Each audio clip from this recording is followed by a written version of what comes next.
తెలియజేస్తున్నాను. మరొకసారి ప్రభుని స్తుతిద్దాం. హల్లెలూయా. ఈ సమయంలో మీ అందరికీ మరొకసారి నా హృదయపూర్వకమైన వందనాలు తెలియజేస్తూ దేవుని వాక్య ధ్యానంలోకి మిమ్మల్ని ఆహ్వానిస్తున్నాం. చదువుదాం దేవుని వాక్యాన్ని. మొదటి రాజుల గ్రంథము 18వ అధ్యాయము 38వ వచనం. అతడు ఇలాగూ ప్రార్థన చేయుచుండగా, చాలు, ఏలియా ప్రార్థన చేసిన 6 కార్యాల గురించి ఈరోజు దేవుని వాక్యంలోంచి కొన్ని విషయాలు ధ్యానం చేద్దాం. గతంలో కూడా ఏలియా ఎలా ప్రార్థన చేశాడు, ఏలియా ప్రార్థించినప్పుడు దేవుడు ఏమేమి కార్యాలు చేశాడు, ఏలియా ప్రార్థనలో ఉన్న గొప్పతనం ఏమిటని ధ్యానం చేస్తూ వచ్చాం. ఈరోజు మరొక 6 విషయాలు, ఏలియా ప్రార్థన చేయగా ఏం జరిగింది, ఎలాంటి కార్యాలు జరిగాయని దేవుని వాక్యంలో మనం చూద్దాం.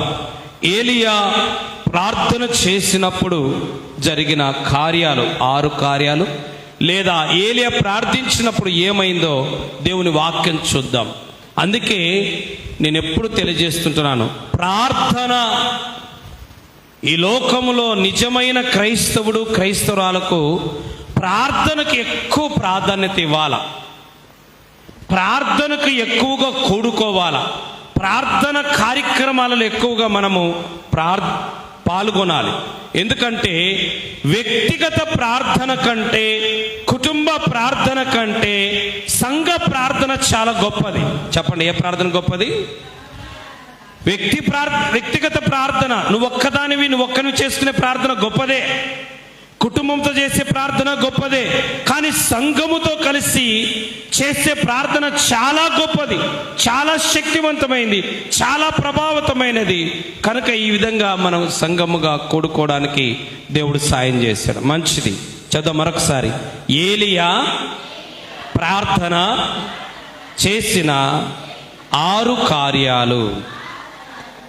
ఏలియా ప్రార్థన చేయగా మనందరికీ తెలుసు, ఈ సందర్భం అంతా కూడా మరి బయలు ప్రవక్తలకు ఏలియా ప్రవక్తకు మధ్య జరిగిన భీకరమైన ఆత్మీయ పోరాటం, ప్రార్థన పోరాటం.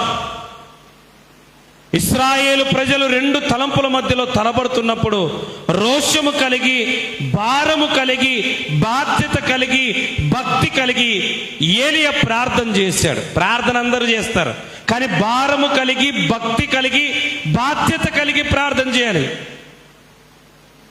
అయ్యో, నా ఇశ్రాయేలు ప్రజలు, నా సంఘం 2 తలంపులతో ఉంది, బలహీన పడిపోతుంది, దిగజారిపోతుంది, వెనకబడిపోతుంది, తప్పిపోతుంది అని భారము కలిగింది, బాధ్యత కలిగింది, భక్తి కలిగింది ఏలియాకి. ఈరోజు ప్రతి విశ్వాసికి ఉండాలి.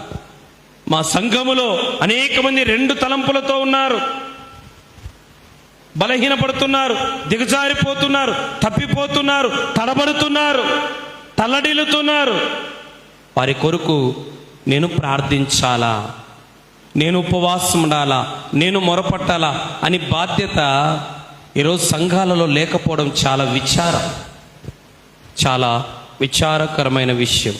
ఏదైనా ఆ బాధ్యత కలిగి వచ్చిన మీరుని బట్టి దేవునికి మహిమ కలుగును గాక. అందుకే ఏలియా చూడ ఎంత మంచి మాట, అతడు ఇలాగూ ప్రార్థన చేయగా. మంచిది. ఏలియా ప్రార్థించినప్పుడు ఏం జరిగిందంటే, మొదటి విషయం, మొదటి కార్యం 1వ అధ్యాయము 18వ అధ్యాయం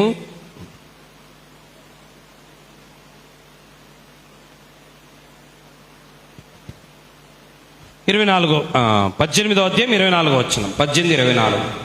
తర్వాత మీరు మీ దేవత పేరును బట్టి ప్రార్థన చేయుడి, నేనైతే యెహోవా నామమున ప్రార్థన చేయను. ఏ దేవుడు కట్టెలు తగలబెట్టు చేత ప్రత్యుత్తరం ఇచ్చునో ఆయనే దేవుడని నిశ్చయించుదము రండి అని ప్రార్థన చేశాడు. ఓకే, చెప్పాడు. చెప్పిన తర్వాత 39, అంతర్జనులందరూ దాన్ని చూచి సాగిలపడి యెహోవాయే దేవుడు, యెహోవాయే దేవుడని కేకలు వేసిరి. దేవునికి స్తోత్రం. మొదటిగా ఏలియా ప్రార్థన చేసినప్పుడు ఏమైందంటే, ఏలియా ప్రార్థన నిజ దేవుణ్ణి పరిచయం చేసింది. హల్లెలూయా. నిజమైన దేవుడు ఎవరో తెలియని పరిస్థితులలో, తెలియని అగమ్య గోచరంలో, బయలా యెహోవానా అనే తడబాటులో ఉన్నారు, కన్ఫ్యూజన్లో ఉన్నారు. ఈరోజు భారతదేశంలో ఉన్న ప్రజలు నిజమైన దేవుని తెలుసుకోవాలా, నిజమైన దేవుని వాళ్ళు ఎరగాలంటే నీ ప్రార్థన ముఖ్యం, నా ప్రార్థన ముఖ్యం, మనందరి ప్రార్థన ముఖ్యం. మరి నీకు నిజంగా నీకు భారం ఉంటే నువ్వు ఇంట్లో కూర్చో, నువ్వు భారం ఉంటే బజార్లో తిరగవు, నువ్వు భారం ఉంటే బాతకాని చేయవు. దేవుని సన్నిధికి వచ్చి ఏలియాలాగా, అయ్యా నా ప్రజలు, నా ఇంట్లో వాళ్ళు, నా ఈదిలో వాళ్ళు, నా ఊర్లో వాళ్ళు నిజమైన దేవుని తెలుసుకోక నశించిపోతున్నారు, తడబడుతున్నారు, కన్ఫ్యూజ్లో ఉన్నారు. వాళ్ళకు నిజమైన దేవుడు నువ్వేనని తెలియాలని భారంగా ఏలియా ప్రార్థిస్తే తెలిసింది. ఏమన్నాడు? యెహోవాయే దేవుడు, యెహోవాయే దేవుడు. ఈరోజు నీ ఇంట్లో వాళ్ళు అంటున్నారా యేసు ప్రభువే మా దేవుడు అని? నీ వీధిలో అంటున్నారా యేసు ప్రభువే దేవుడు అని? నీ బంధువుల వాళ్ళు అంటున్నారా యేసు ప్రభువే దేవుడు అని? ఎందుకు అనలేదంటే మన ప్రార్థన ఇంకా కావాలా. నీ ప్రార్థనలో ఆ భక్తి రావాలా, ఆ భారం రావాలా, ఆ బాధ్యత రావాలా. పశ్చిమన్నాడు 18వ అధ్యాయము ఇందాక చదివాం కదా, బయలునా యెహోవానా, ఎవరు దేవుడో అని సెలవిచ్చారు. తర్వాత వచనానికి వచ్చేసరికి ఏమైంది? ఎవరని చెప్పినారు? యెహోవాయే. అప్పుడేమో ఇద్దరు అంటున్నారు, ఇద్దరు దేవుళ్ళు అని కొద్దిమంది అన్నారు, అందరూ అనే కొద్దిమంది అన్నారు. కానీ ఏలియా ప్రార్థన ఏం చేసిందంటే యెహోవాయే దేవుడు అని చెప్పారు. దేవునికి స్తోత్రకాలం కాదు. ఈరోజు నీ ఇంట్లో వాళ్ళు, నీ బంధువులు, నీ రక్త సంబంధికులు, నీ ఊర్లో వాళ్ళు యేసు ప్రభువే దేవుడని నువ్వు చెప్తే వాళ్ళు నమ్మడంలే, నేను చెప్తే వాళ్ళు నమ్మడంలే. మనం ప్రార్థన చేస్తే యెహోవాయే దేవుడని పరిచయం చేస్తుంది ప్రార్థన. హల్లెలూయా. ఎక్కడుంది? తినడానికి, తిరగడానికి, పని చేసుకోవడానికి, బ్రతకడానికే టైం సరిపోతుంది. కానీ నా ప్రజలు నిజమైన దేవుని తెలుసుకోలేకపోతున్నారే, తెలుసుకోకుండానే చచ్చిపోతున్నారని ఆ భారం మంట పుట్టడం లేదు మనలో. పుట్టాల భారం మనలో. భారం ఉన్నవాడు నిద్ర పట్టదు, భారం ఉన్నవాడు ఇంట్లో కూర్చోలేడు, భారం ఉన్నవాడు టైంపాస్ తిరగలేడు, మోకాళ్ళ మీద పడి ఏడుస్తాడు. అయ్యా నా ఇంట్లో వాళ్ళే తెలుసుకోలేకపోతున్నారే, నా వీధిలో వాళ్ళే తెలుసుకోలేకపోతున్నారే, నా కుటుంబంలో సభ్యులే తెలుసుకోలేకపోతున్నారని ఏడుస్తారు. అందుకే ఏలియా ప్రార్థన నిజ దేవుణ్ణి పరిచయం చేస్తుంది. నీ ప్రార్థన నిజ దేవుణ్ణి పరిచయం చేస్తుంది, పరిచయం చేస్తుంది. రెండో విషయం, ఏలియా ప్రార్థన ఏం చేసిందంటే 18వ అధ్యాయము 39వ వచనం.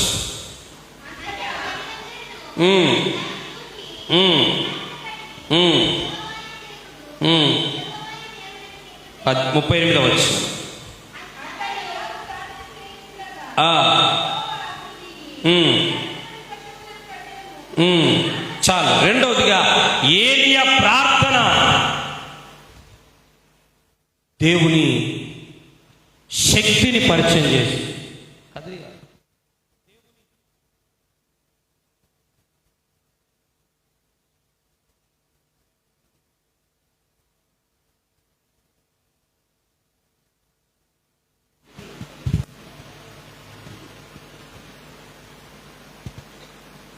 దేవుని శక్తిని పరిచయం చేసింది ఏలియా ప్రార్థన.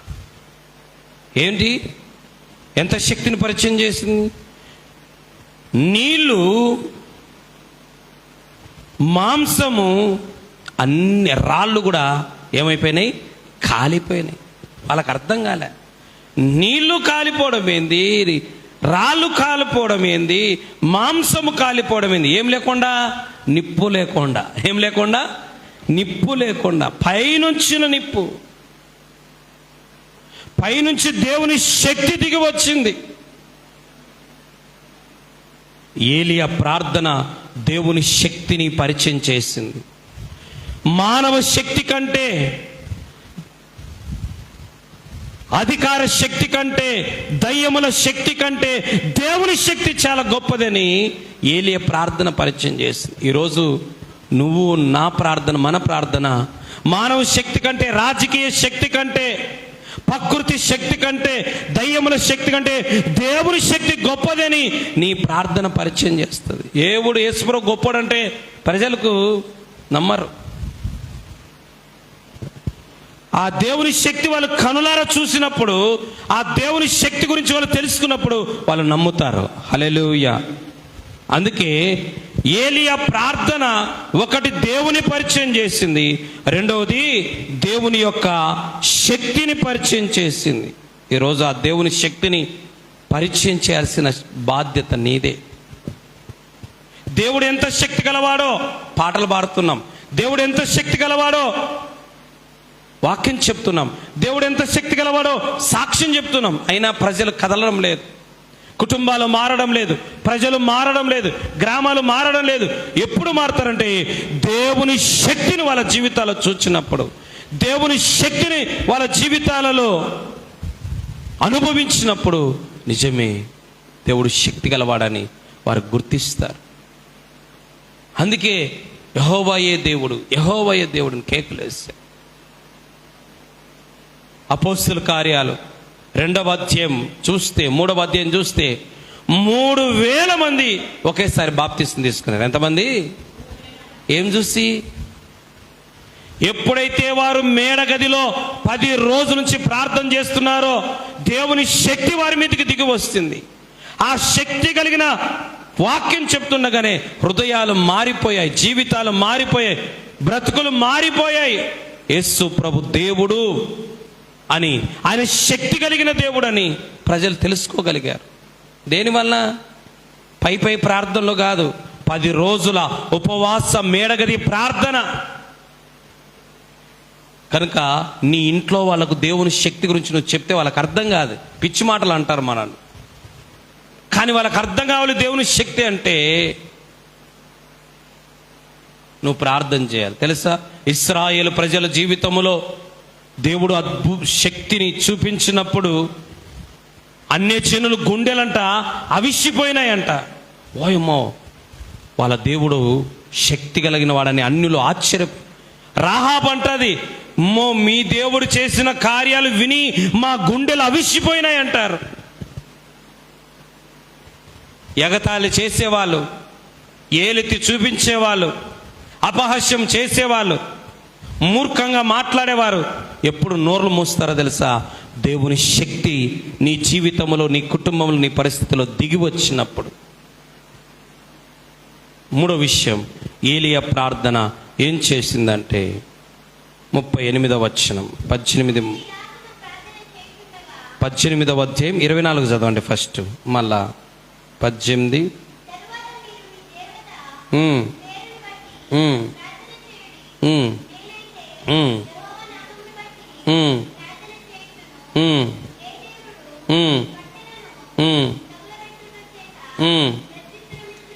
ఏ దేవుడు కట్టెలను కాల్చి జవాబిస్తాడో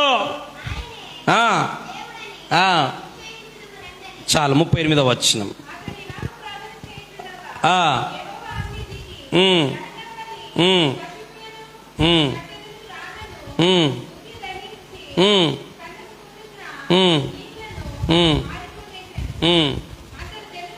జనులందరూ దాని చూసి, ఏం చూసి?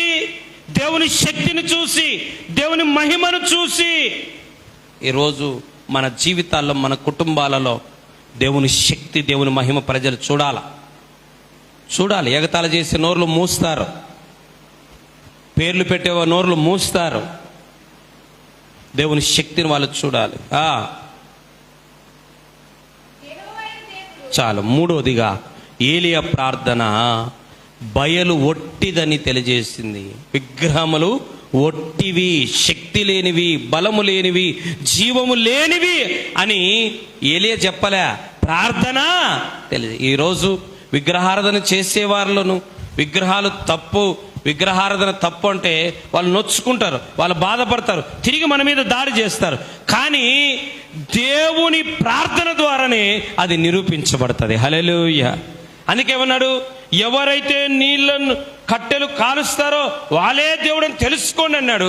ఇప్పుడు ఎవరు కాలుస్తున్నారు? వాళ్ళు 12 నుంచి రాత్రి వరకు ప్రార్థన చేశారు. బయలా బయలా బయలా అని ప్రార్థిస్తే ఉలుకులేదు, పలుకులేదు. ఆఖరికి కోసుకున్నారు, కత్తులతో కోసుకున్నారు, అయినా పలుకులేదు. నిద్రపోతున్నాడేమో పిలవండి అన్నాడు, అయినా పలుకలేదు. ఎప్పుడైతే ఏలే ప్రార్థిస్తారో అప్పుడు వాళ్ళకి అర్థమైంది, ఒరే మనం ఇంత కాలం చేసిన విగ్రహాలు, రాళ్ళు రవి, కొమ్మలు రవి, చెట్లు రవి, మన చేతులతో చేసినవి అని వాళ్ళకు వాళ్ళే తెలుసుకున్నారు. హల్లెలూయా. మనము చెబితే తప్పు, వాళ్ళకై వాళ్ళు తెలుసుకుంటే అదే ఒప్పు అవుతుంది. అలా జరిగేది ఎప్పుడు? ప్రార్థన ద్వారానే. ఏళ్ళ తరబడి వాళ్ళు దాని మీద ప్రేమ కలిగి భక్తి కలిగిన వాళ్ళను మనం ఏం చూపిస్తే వాళ్ళకి కోపం కనుక అలా మనము ఒట్టిదని చెప్ప బదులు వాళ్ళ నోడితే వాళ్ళే చెప్తేనే గొప్ప కార్యం జరుగుతుంది. హల్లెలూయా. కనుక ఈరోజు మనుషులు కల్పించినవి ఒట్టివని, మనుషుల చేత చేయబడినవి ఒట్టువని, మనిషే తానే పుట్టించినవి ఒట్టివని ఎప్పుడు తెలుస్తుందంటే నువ్వు నోటితో చెప్తే కాదు, ప్రార్థనతో చేస్తేనే కలుస్తా. దేవునికి స్తోత్రం కలుగు. ఊరల దగ్గరికి వద్దు, మీ ఇంట్లో వాళ్ళ దగ్గరికి వెళ్ళి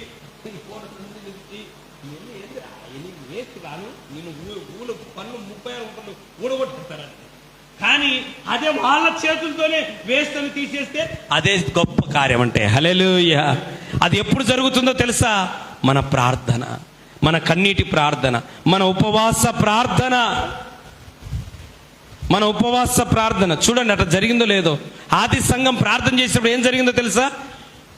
భక్తులు చెప్పలే, అవి తీసేయి, అవన్నీ ఒట్టివి, అవన్నీ పనికిరానివి, వాటికి మాట రావు, చెవులు లేవని చెప్పలే. వాళ్ళకి వాళ్ళే తెలుసుకున్నారు. దేని ద్వారా? చూడండి ఒకసారి.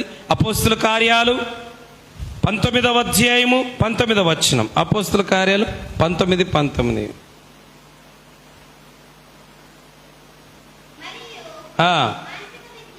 మాంత్రిక విద్య తమ పుస్తకములు తెచ్చి అందరి ఎదుట వాటిని కాల్చివేసిరి.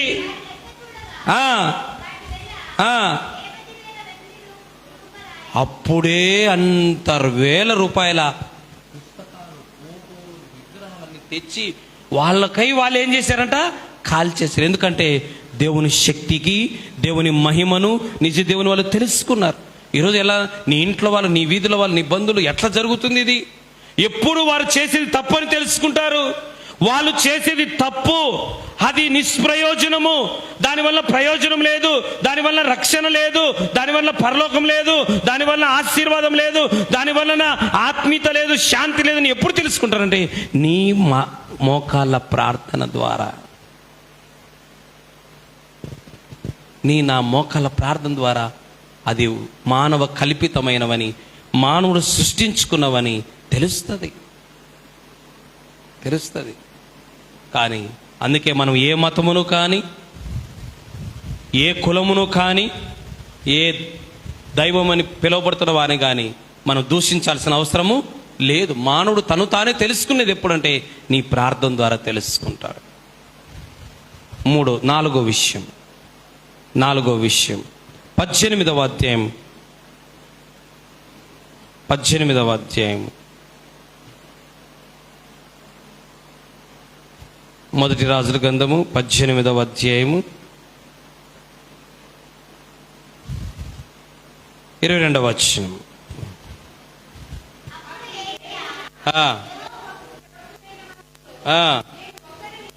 నేను ఒక్కడినే, ఎంతమంది ఉన్నారంట? నేను ఒక్కడినే శేషించి ఉన్నాను అన్నాడు. ఇప్పుడు చదవండి 39వ వచనం.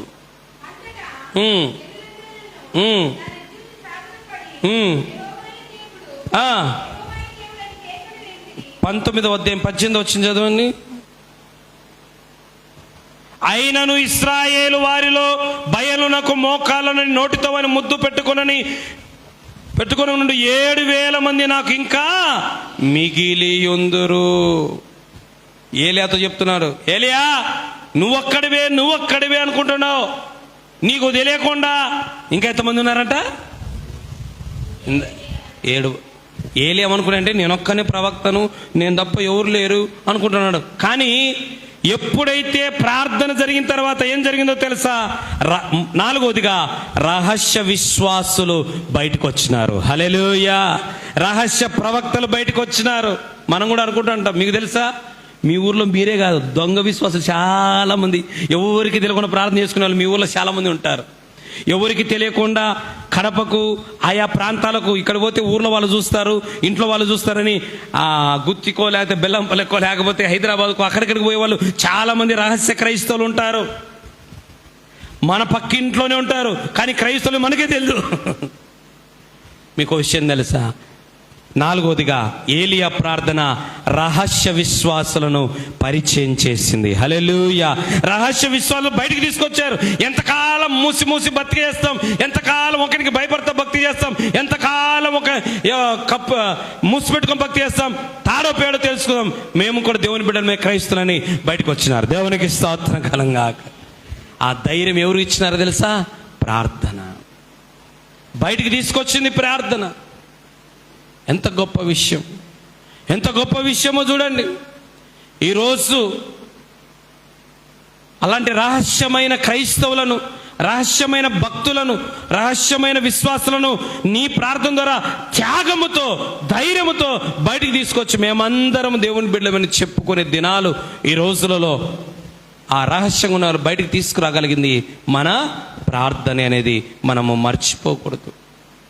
ఒక ఆయన ఉన్నాడు బైబిల్లో కూడా, రహస్యంగా దేవుని నమ్ముకొని జీవిస్తున్నాడు, ఎవరికి తెలియదు. ఎప్పుడైతే యేసు ప్రభు చనిపోయి నా తర్వాత ఆయనను సమాధిలో పెట్టడానికి ఆడ ఏమన్నా తెలుసా? తెగించి బయటకు వచ్చినాడంట. ఏమైనాడు? తెగించి బయటకు వచ్చినాడంట.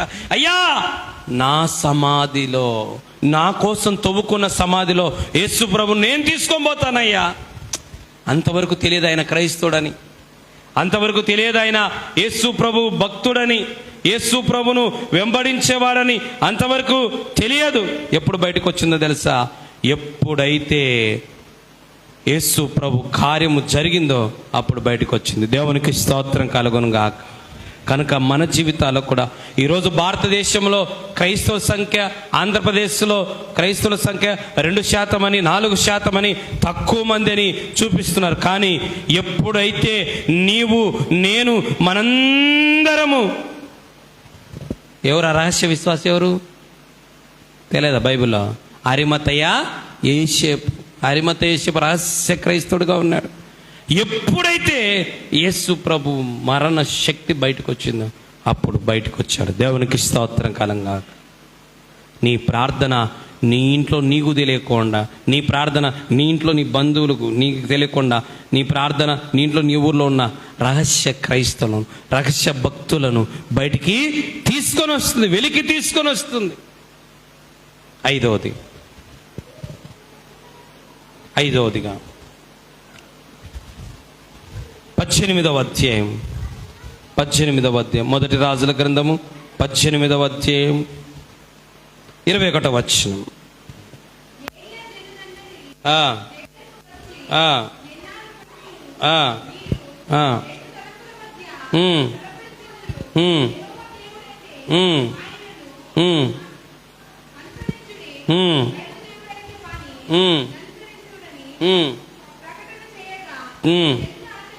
చాలు. 39వ వచనం.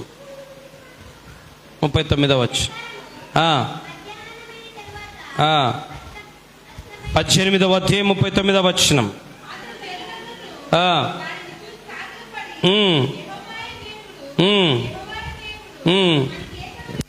చాలు.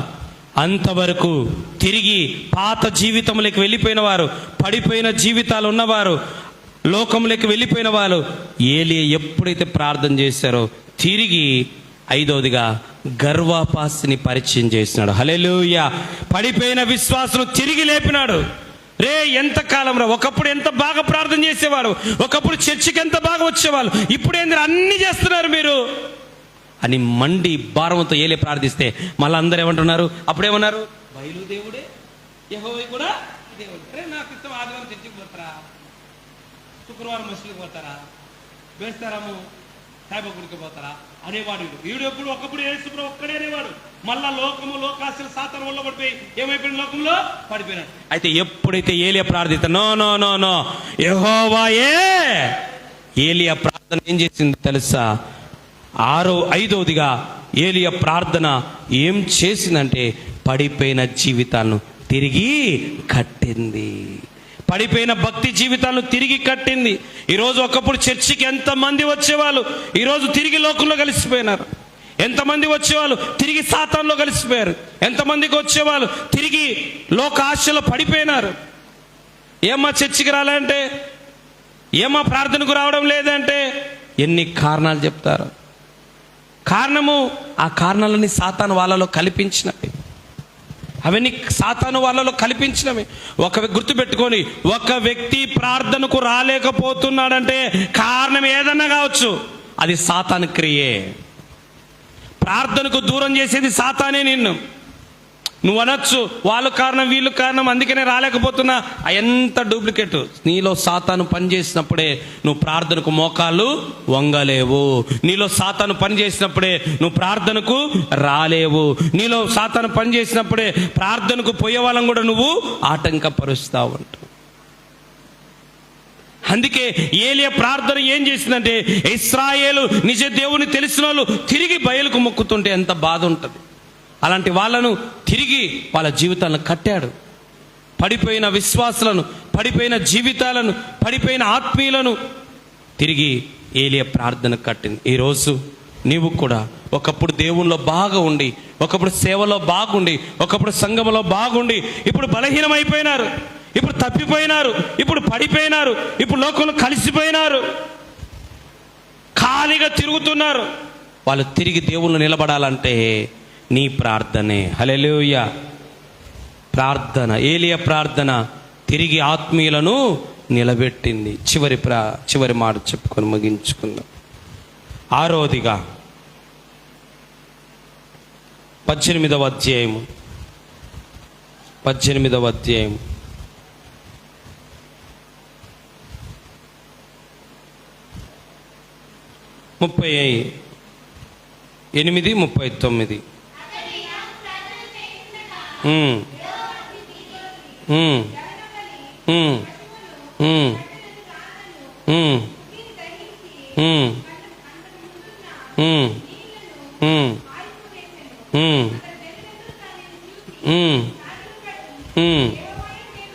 చాలు. చివరిగా ఏలియా ప్రార్థన ఏం చేసిందంటే అద్భుతాలను పరిచయం చేసింది. ఏం పరిచయం చేసింది?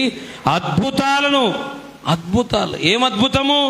అసలు ఆకాశం నుండి అగ్గి రావడం ఏందిరా? ఆకాశం నుండి అగ్గి రావడం ఏంది?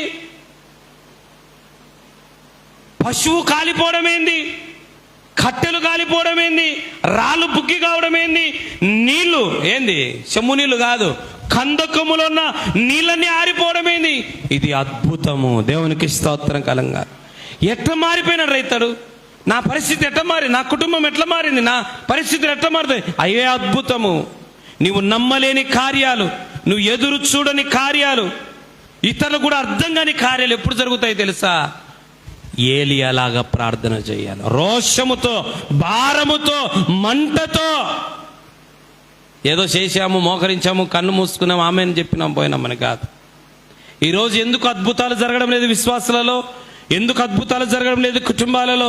ఎందుకు అద్భుతాలు జరగడం లేదు సంఘాలలో? అంటే ఏలియా వంటి ప్రార్థనా శక్తి మనము కలిగి ఉండలేకపోతున్నాం. ప్రార్థన అయితే చేస్తున్నాం, ప్రార్థనకైతే వస్తున్నాం. ఏలియా వంటి భారము కలిగిన ప్రార్థన, బాధ్యత కలిగిన ప్రార్థన, భక్తి కలిగిన ప్రార్థన కావాలి ఈరోజు మనం. చివరిగా ఏలియా ప్రార్థన విజయాన్ని ఇచ్చింది. ఏమిచ్చింది ఏలియా ప్రార్థన? విజయాన్ని. అందుకే చూడండి ఏమైంది.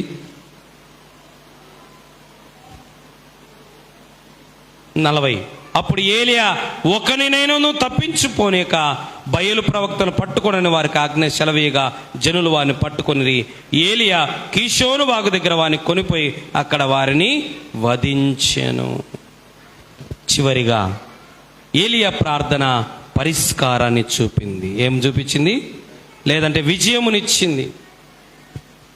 మన జీవితంలో కూడా సమస్యలతో పోరాడుతున్నాం, మనం భక్తిహీనతతో పోరాడుతున్నాం. మనం ఇశ్రాయేల్ ప్రజలు భక్తిహీనులైపోయినారు. బయలుతో అలాగే నిజ దేవుని మధ్య పోరాటం జీవించారు. మానసిక పోరాటం, ఆధ్యాత్మిక పోరాటం. ఈ పోరాటంలో విజయం వచ్చేది ప్రార్థన ద్వారానే. హల్లెలూయా. అందుకే ఏలియా ప్రార్థన ఏం చేసిందంటే నిజ దేవుని పరిచయం చేసింది, దేవుని శక్తిని పరిచయం చేసింది. మానవ కల్పితమైనవని విగ్రహములు మానవ కల్పితమైనని పరిచయం చేసింది. రహస్య విశ్వాసాలను పరిచయం చేసింది, బయటికి తెచ్చింది. 5వదిగా పడిపోయిన జీవితాలను నిలబెట్టింది. 6వదిగా అద్భుతాలను పరిచయం చేసింది. చివరిగా పరిష్కారాన్ని చూపింది. ఈరోజు నీ జీవితంలో కూడా ఓడిపోతున్న జీవితాలలో పడి మనకు దేవుడు విజయాన్ని ఇస్తాడు. ప్రభువా, సమస్యలతో పోరాడలేకపోతున్నాను, రోగాలతో పోరాడలేకపోతున్నాను, ఆర్థిక పరిస్థితులతో పోరాడలేకపోతున్నాను, కుటుంబ పరిస్థితులతో పోరాడలేకపోతున్నాను, నాకు జయమీ ప్రభు అన్నప్పుడు ఖచ్చితంగా ప్రార్థన మనకు విజయాన్ని ఇస్తాడు. అలాంటి కృప దేవుడు మనకి ఇచ్చునుగాక. ఆమేన్. కళ్ళు మూసుకుందాం అందరం కూడా. అందరూ కళ్ళు మూసుకుందాం. కళ్ళు మూసుకుందాం, ప్రార్థన చేద్దాం. ప్రభువా, ఏలియాలాగా నేను ప్రార్థన చేయాలి. ఆల్రెడీ గతంలో ఏలియా గురించి గత నెలల్లో మేము విన్నాము నాయనా. ఆయన విని కూడా మేము అలా ప్రార్థన